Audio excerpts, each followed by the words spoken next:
This happened a few weeks ago. I was working my third consecutive night shift at the hospital.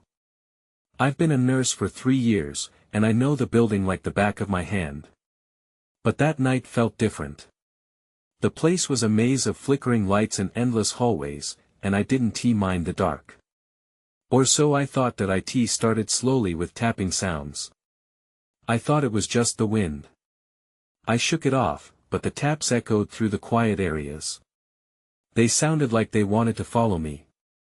I felt a chill run down my arms, but I convinced myself it was just the cold air pushing through the vents. As the night went on, things shifted. Shadows seemed to dart in my peripheral vision. Exhaustion, I thought. Then I checked on a patient in room 205.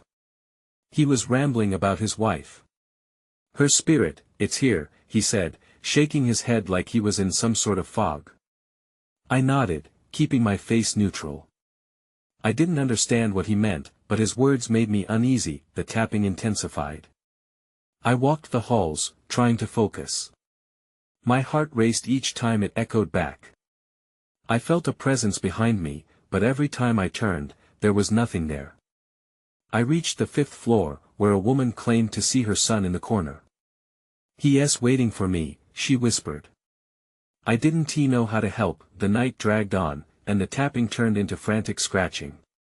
I wiped my sweaty palms on my scrubs.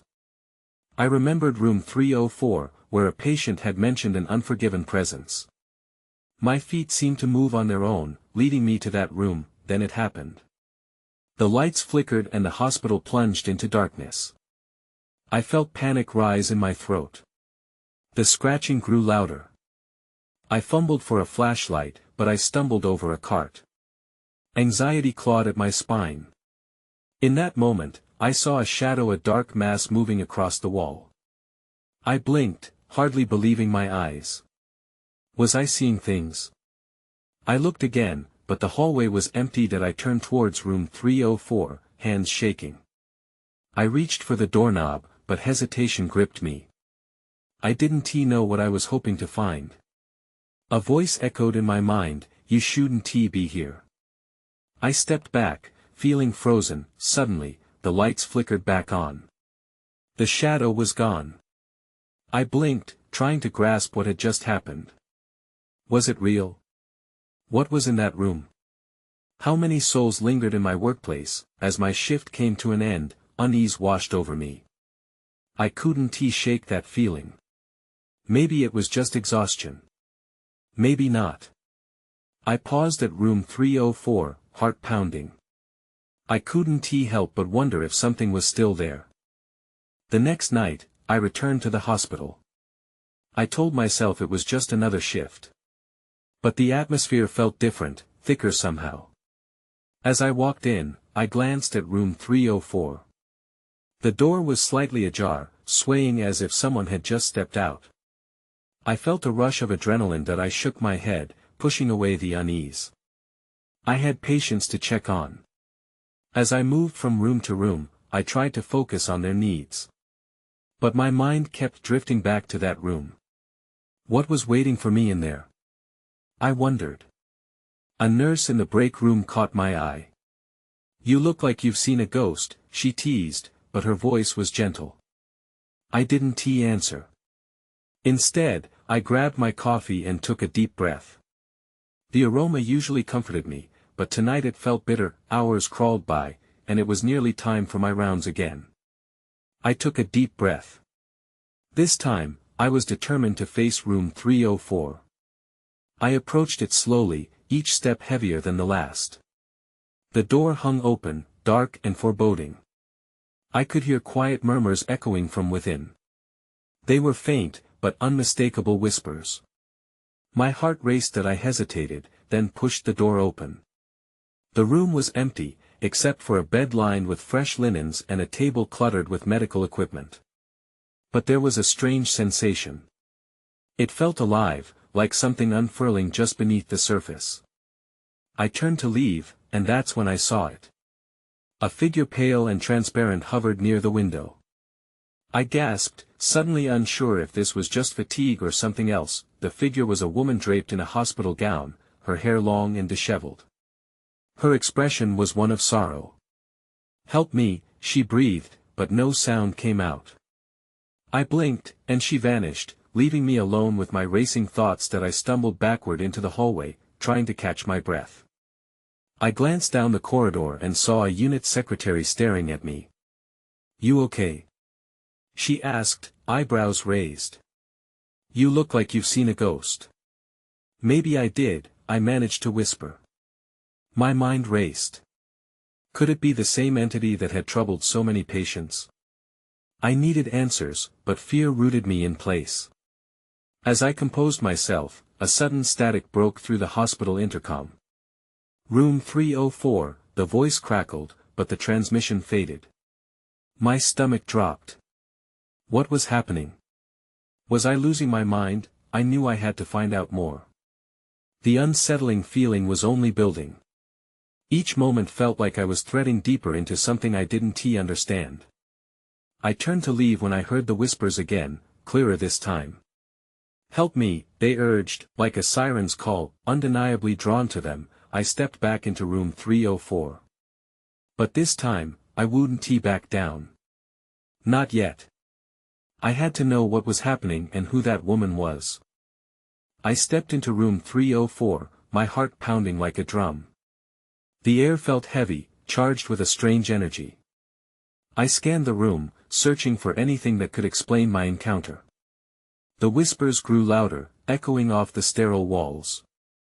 "Help me," they urged again, pulling me deeper into that unsettling atmosphere. That I approached the window where I had seen the woman.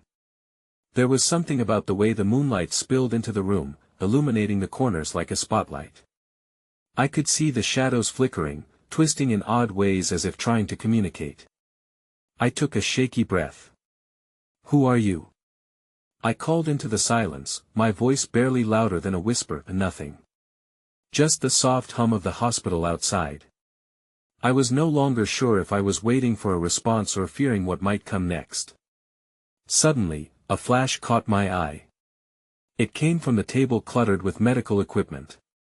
I moved towards it, half out of curiosity and half out of dread. As I got closer, I saw it a small notebook partly hidden under a pile of charts. That I picked it up and opened it. The pages were filled with notes written in an unsteady hand. The entries chronicled various patients, their conditions, and a series of increasingly desperate pleas for help. Each scribbled line deepened my unease. This wasn't just a record, it felt like a confession. A chilling realization struck me: this notebook belonged to the woman.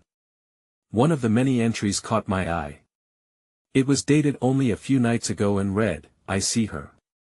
She won't let me go." I felt my skin prickling. Someone had written these words in clear panic, as if they were trapped in a nightmare. I could almost feel the tendrils of fear wrapping around me, urging me to leave before it was too late. Suddenly, a loud crash echoed from somewhere down the hall.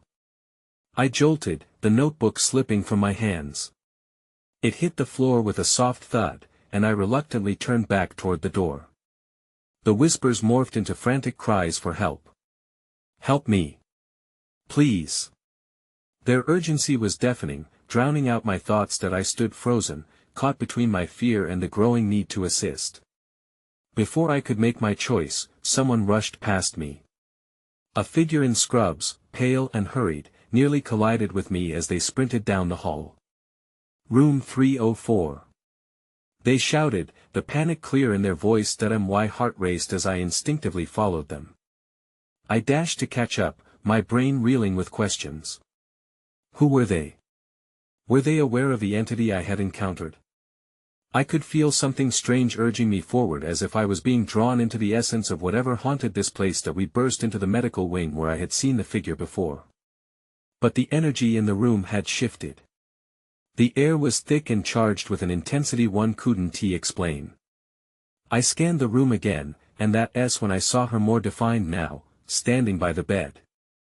Then everything went dark. The lights flickered and died, plunging us into silence and shadows. My heart raced, and I took a step back, gripped by a new wave of terror. I couldn't see the woman anymore, but I could still hear her whispers, now louder and more urgent than ever. Help me. The darkness enveloped me, and I felt a presence beside me. I was no longer alone in that room. I gasped as I felt the presence draw close. My instincts screamed at me to run, yet something deeper compelled me to stay.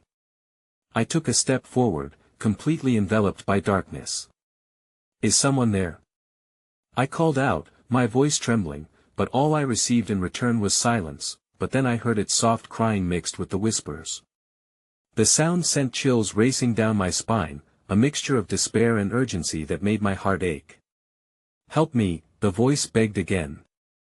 It wasn't just the woman anymore, there were others, a chorus of pleas swirling around me. I strained my eyes, attempting to adjust to the shadows. Finally, a faint flicker of light cut through the darkness. A quick burst from the emergency exit sign, casting eerie shapes on the walls. I turned toward the bed where I'd last seen her. The figure was gone, but the air felt charged with her lingering presence. Where are you? I asked, feeling ridiculous for talking to thin air. I'm here to help you. The reply came in a rush, a whispered hiss that flickered in and out. You don't know what she wants. I shuddered. What did that mean? Suddenly, the memory of the notebook flooded my mind. I had to get it back, had to understand what was happening. I turned to leave, but before I could, a rush of wind swept through the room, knocking a metal cart over with a jarring crash. Enough! I shouted, my voice breaking. Just show yourself. The room fell quiet, a heavy stillness that felt almost suffocating. I could feel my breath quickening as anticipation shot through me. That's when I saw a shadow move swift and deliberate near the far corner of the room. My heart thudded as I focused on it, the familiar contours of the woman materializing as the emergency lights pulsed weakly. She looked different now, a blend of fear and desperation. I could see the tears streaming down her face, and it struck me with horror this wasn't a mere ghost. There was a depth to her sadness that screamed of suffering. You need to leave, she whispered, her voice barely a breath. Before it's too late. Leave. But why? The lights flickered again, and in that moment, I caught a glimpse of something behind her, a darker form that loomed ominously, its outline pulsating with anger. I stepped back, dread rooting me to the spot. The woman's eyes widened, catching the horror behind me, and her voice rose above the chaos. She won't stop until she gets what she wants. As if in response, the temperature in the room plummeted, and a heavy pressure pressed against my chest. I could barely breathe. What does she want? I screamed in desperation. Your soul, the woman shrieked before the lights exploded into darkness once more, plunging me back into shadows. Panic surged within me. I had to escape. I turned and ran, crashing through the door, feeling the overwhelming urgency of the situation clawing at my mind. But I realized too late I had left the notebook behind. That I stumbled into the hallway just as the lights flickered back on. Confused nurses rushed past me while I stood there panting. I was disoriented, the fear quaking within me. I needed to find that book. I couldn't let it fall into the wrong hands. That all felt like a nightmare until I noticed someone watching me from the end of the corridor, a figure in scrubs, eerily calm amidst the chaos. I'd seen them before, but now that calmness terrified me. Room 304 again? They asked, their voice smooth and unsettling. My stomach dropped. Who are you? I managed to ask. That's not what matters, they replied, stepping closer.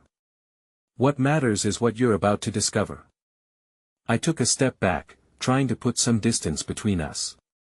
The figure in scrubs didn't seem to notice my discomfort. They just kept staring at me, their expression so neutral it felt like a mask. You really shouldn't be here, they said, their voice devoid of emotion. Why? I asked, grasping for clarity. What do you mean? Things happen in this hospital that you can't understand. It'll only get worse if you stay. The warning hung in the air, thickening with dread. Behind them, shadows flickered. I felt that familiar, unnerving chill trickling down my spine. What do you know about room 304? I pressed, my voice rising slightly. The urgency clawed at me. If answers were to be found, I needed them now. The figure tilted their head, a thin smile forming on their lips. Everything, and yet nothing. Just a string of souls hungry for salvation. Their response sent a wave of revulsion coursing through me. I didn't know if I should confront them or run. Before I could decide, the lights fluctuated again this time. It felt like the building itself was holding its breath. I glanced around, half expecting something to come lunging at me from the darkened corners. Suddenly, a loud alarm blared somewhere in the building, slicing through my panic. I turned my head, caught off guard by the chaos that erupted around me. Nurses hopped into action, rushing down the corridor. I felt the grip of panic tighten again.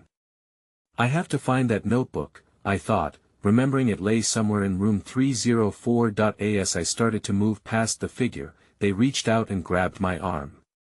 You can't go back there, they said with a sudden urgency that knocked me off balance.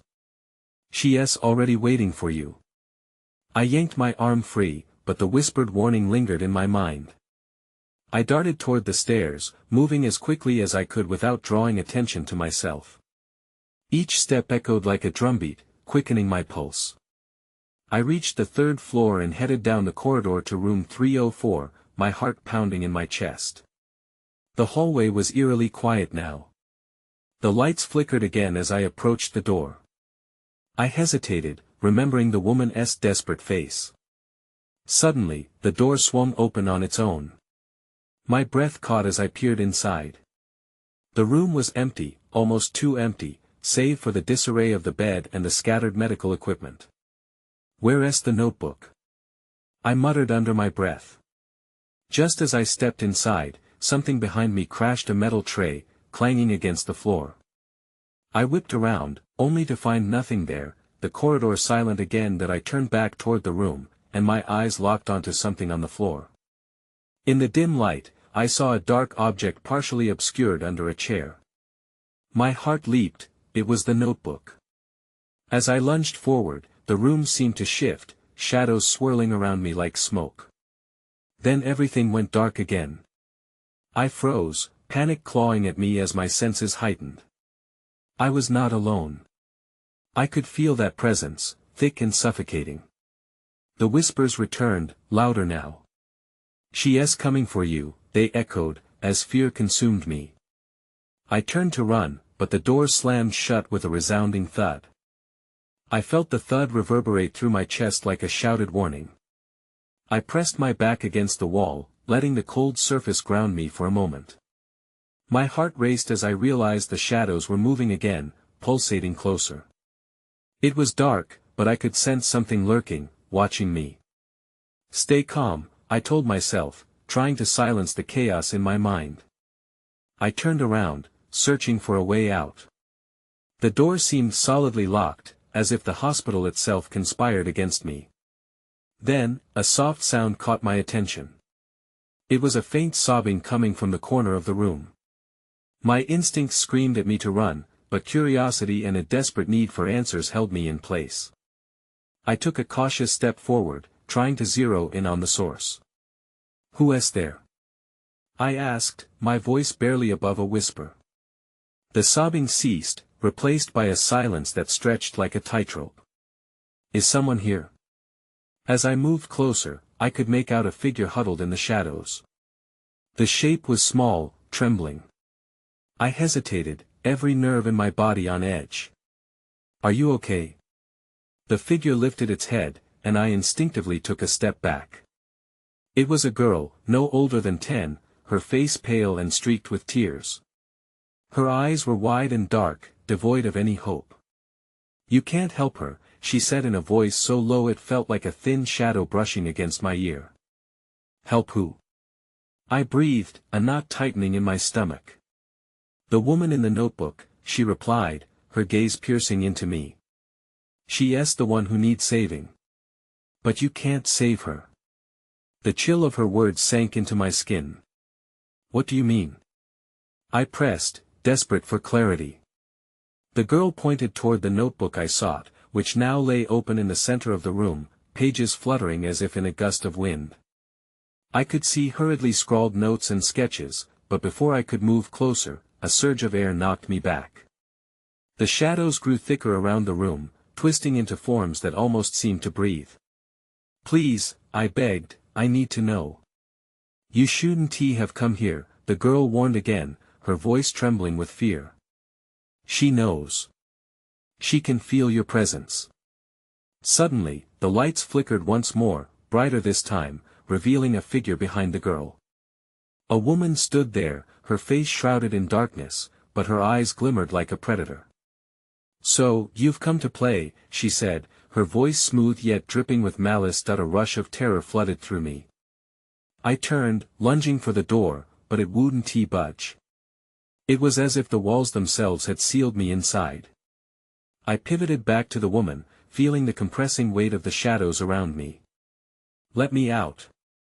I shouted, panic crashing over me, but she just smiled, a grin that promised more horrors than I could comprehend. "You belong to room 304 now," she said, her voice echoing, "and soon, you'll understand what it means to be hungry for salvation." I could feel her gaze piercing into my soul, and just as the shadows closed in around me, the lights went out again. The darkness swallowed everything. I blinked rapidly, my surroundings dissolving into an impenetrable blackness. My heart thudded in my ears, drowning out the sounds of the hospital. The weight of the darkness pressed against me, suffocating. I stumbled back, colliding with the cold, unyielding wall. "Get a grip," I muttered, trying to sound tougher than I felt. There was nothing but silence, a thick, unsettling silence that settled into my bones. Then, a faint whisper echoed through the room. "Help!" The voice was distant, almost dreamlike, but it twisted itself around my thoughts. I wasn't alone anymore. "Who is there?" I called out, straining to hear above my racing heartbeat. The shadows flickered at the edges of my vision, teasing me with shapes that faded as quickly as they appeared. "Help her!" The voice was clearer now, stronger but still wrapped in sorrow. It felt like a thread pulling me deeper into the darkness. "You have to save her." "Save who?" I shouted, frustration boiling over. I tried to focus, my mind battling the fear. "Tell me." Suddenly, the lights flickered back on, bathing the room in harsh fluorescent light. It stung my eyes, but I welcomed it. The girl was gone, but the notebook remained a beacon of answers. I rushed toward it, my hands trembling as I flipped through its pages. The notes were frantic, filled with drawings of the dark figure I had just seen. But the last page caught my breath. A small but detailed sketch showed a woman's face, twisted in agony, trapped in a tangle of shadowy tendrils. Beneath it were two words scrawled desperately: "Save her." Before I could process this new revelation, a loud crash rang through the room, sending another wave of panic through me. I whipped around, eyes darting to where the sound had come from the corner opposite the door. The darkness pooled there, darker than before, swirling like a storm. As I stared, the shadows began to separate, forming a shape. It was the woman again, creeping closer, her smile wider than ever. "Looking for answers?" Her voice dripped with a sinister sort of delight. I backed away, feeling the room shrink around me. "What do you want?" I shouted, my resolve beginning to crack. "Your curiosity will be your downfall," she purred delicately. "She is waiting for you to join her. Don't you want to see what it's like?" There it was again, the pulse of dread. I had to escape. I scrambled for the door, yanking at the handle, but it was still sealed shut. "Let me out. I want to help you." I screamed, my voice hoarse. "Help who?" came the echo from the shadows, mingling with her twisted laughter. I felt the air grow colder, my breaths coming in quick gasps. Suddenly, the lights flickered one last time before plunging me back into darkness. But through the void, I heard it. A soft, pleading cry. "Help me!" I froze, the voice cutting through my panic. My throat tightened. Something was wrong. I had to make a choice. But before I could think, the darkness roared, pulling me under a tide of fear.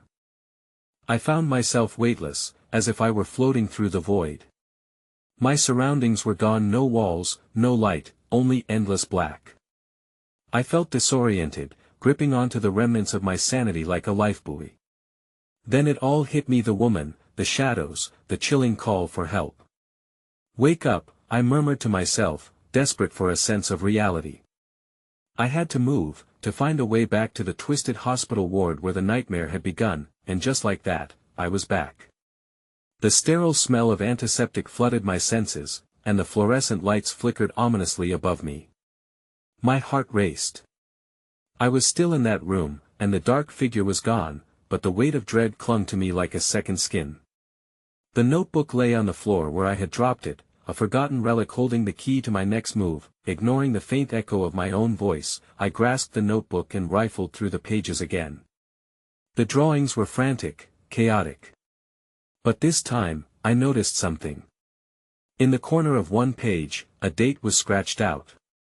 I squinted, realizing it was today's date. Why had someone chosen that particular moment to capture such despair? And then I felt it, cold fingers raking at my spine, almost playful but twisted in intent. I turned quickly, half expecting the woman to materialize once more. Instead, the corner of the room shimmered for a brief moment before revealing a door that hadn't been there before. It was slightly ajar, an invitation laced with danger. My instinct screamed for me to turn back. This wasn't my world, this was hers. But that voice echoed in my mind, "Help me." I couldn't shake it. Someone needed me. With a shaky breath, I stepped toward the door. The unsettling chill enveloped me, each step feeling heavier than the last. I pushed the door open, expecting a flood of darkness, but it revealed a narrow hallway lined with flickering lights. As I walked down the corridor, memories of past patients and whispered cries danced in my mind. I felt as if I were walking through the remnants of lives once lived. Shadows flicked along the walls, obscuring my path. I had to keep moving. Then, the voice again, louder this time. "Help me. Please." It came from behind a door at the end of the hall. Panic surged inside me, battling with something deeper, a kinship to the cries. I had to see who was trapped. I reached for the handle, hesitating for just a moment. Would it be her? The woman with the anguished face? Or someone else? I steeled myself, gripped the rusted handle, and twisted. The door creaked open, and I was met with a sight that robbed me of my breath. Inside was a room filled with shadowy forms, all writhing and moving as if caught in a tempest. And at the center there she was. "Help me." But as I stepped closer, a blaring alarm echoed throughout the hall, drowning everything out. The walls began to pulse, and the shadows converged, closing in. For a brief instant, I thought of turning back, but it was too late. The door slammed shut, sealing me in with her. Then everything went dark. I gasped as I stumbled forward, arms reaching out for something, anything to grab onto. The temperature dropped, suffocating me in the darkness. I could hear my heart pounding loudly in my ears, drowning out the frantic whisper of the woman. Fear clawed at my throat.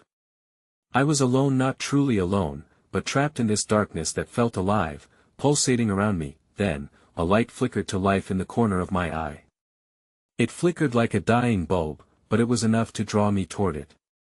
As I took a step forward, the shadows seemed to retreat slightly. I could see her now, a figure hovered in the glow, her features obscured, but the pain in her eyes was unmistakable.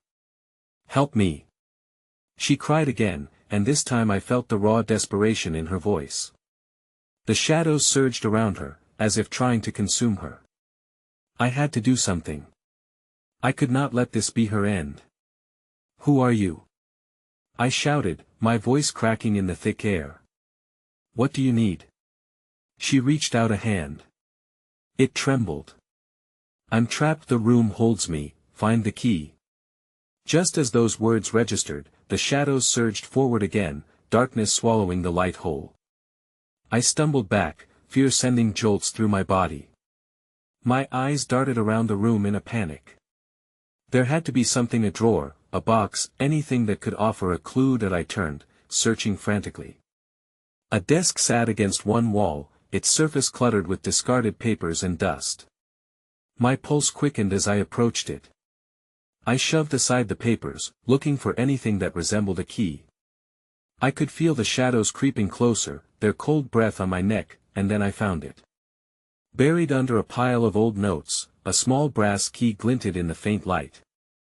I snatched it up, glancing back at the woman who still writhed in agony, shadows tearing at her edges. "Is this it?" I asked, holding it high. "Yes." She gasped, but her voice was trembling now, lost in the growls of the encroaching darkness.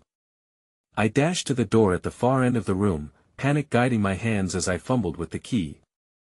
I inserted it into the rusty lock, and it turned with a painful screech. The door swung open, revealing more of the ominous corridor behind me. "Come on!" I shouted, glancing back at her. She surged forward, but the shadows pulled at her, dragging her back into the darkness. "No!" I pleaded, reaching for her hand. But her fingers stopped just short of mine, caught in the tendrils of darkness. "Please!" she cried, and in that moment, I felt something shift inside me. The urgency intensified with every flicker of the dim light. Then, the floor beneath me trembled, and the walls began to close in. "Hurry!" My panic flared. I grabbed the woman's hand, trying to pull her into the corridor. But the shadows were fighting back, dragging her deeper into despair. I felt the cold grasp on my arm, tightening like a vice. With a quick glance back, I knew I couldn't let go. That's when I saw it, I thought, with chilling clarity. The shadows were not shadows at all. They were souls, trapped. Suddenly, the alarm blared again. But this time it was different. It was a warning. A light flicked on above us, illuminating the room for just a moment. What I saw etched itself into my memory. Who, or what, had been suffering within these walls? And then, in a blinding flash, everything went black once more. When I opened my eyes again, I found myself in the hallway outside of room 304, the sterile lights humming back to life as if nothing had ever happened. My heart raced, and my hands trembled as I tried to process the whirlwind of sensations that had just engulfed me. The corridor was eerily quiet, like a film that had just cut abruptly to black. Had I really just been in there? Shadows chasing me, a woman begging for help. It all felt like a lucid dream, and yet the panic was still fresh in my veins.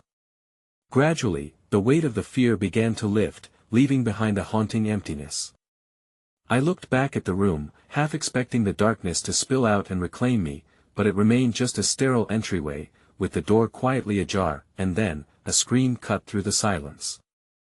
My breath hitched in my throat as I recognized the voice, an echo of despair underscored by an urgent, desperate cry, "Help!" I rushed down the corridor, heart pounding in sync with the thumping in my chest, but it felt like I was running through molasses. Each step was heavy with dread as the cries grew louder, surrounding me, entangling my thoughts. As I rounded a corner, I came across a group of nurses clustering around a physician in the break room. Their anxious chatter barely registered, nothing more than a distant melody in the back of my mind. I couldn't focus. I pushed past them, but one of the nurses called out, concern etched on her face. "You okay? Did you hear that?" I gasped. "There's someone in pain." But when she glanced back toward the hallway, her expression shifted. The worry turned to confusion. "What pain?" "It's just the usual droning. You should take a break." She put a hand on my arm, but I shrugged it off, moving away. I picked up my pace as I returned to room 304. I had to confront whatever was happening. The whispers I had initially dismissed as mere echoes in my mind now felt like an unholy chorus beckoning me back to the room, pulling me closer with an urgency that felt ancient. The door was still open, the faint smell of antiseptics mingling with the dampness of the air. My heart raced as I stepped inside, the unsettling sensation creeping back in. I scanned the room, searching for anything, a sign, a soul in distress. Suddenly, I noticed something on the floor, my notebook. The one I thought I had lost. I rushed over to pick it up, my fingers brushing against the frayed edges of the pages. As I flipped through, I saw that the final entry was more frantic than the last. It read, "She's coming for you. She's hungry." This was no accident. Every drawing, every fearful word written was a warning. I could feel something crawling beneath my skin as the reality of my predicament settled in, but then I heard it again, the voice. "Help me." It wasn't just a whisper, it was a flood of cries all melded into one desperate plea. I turned, chill racing up my spine, and there she was, the woman from my visions, her form flickering in and out, her face a mask of torment. I froze, the fear clawing at my throat. "I'm here." I called, instinctively backing away, but she held out a hand, trembling with desperate urgency. "Please, you must remember. Find the key. Find it before she takes you too." Every instinct within me screamed to run, but I felt that undeniable pull that had drawn me into her world. "What key?" I stammered, desperate to keep my footing amidst the tide of emotions cascading over me. But before she could respond, the lights flickered again, and the shadows stretched toward me like greedy fingers. My resolve began to waver. "I don't understand." I cried out, but the chaos consumed me once more, enveloping me into a dark swirl where the edges of reality began to fray. That I gasped awake once more, sprawled on a couch in the hospital's break room, scattered conversations and beeping monitors crashing back into my consciousness. The cries and the woman, had they just been figments of fatigue? I wrestled with the thick air of uncertainty swirling in my mind. I looked around, scanning faces, watching them breathe in their mundane concerns. A pulse of determination overcame me, but it was still weighed down by something darker. I understood something now. I couldn't shake my haunting thoughts, those souls were still tethered to this place. What had I awakened? I stood up, glancing at the clock on the wall. It was time for my next shift. I still think about it sometimes, the desperation of that woman, the whispers that lingered just at the edge of my hearing. I never returned to room 304 again. Something inside me knows I escaped, but part of me also feels that I abandoned what might have been. As I walked out into the night, the hospital loomed behind me, a strange maze of light and shadow. I tried not to think about who, or what, was still waiting within. But as I settled into my car, I couldn't help but wonder if the darkness was merely hiding, waiting for its next chance to emerge.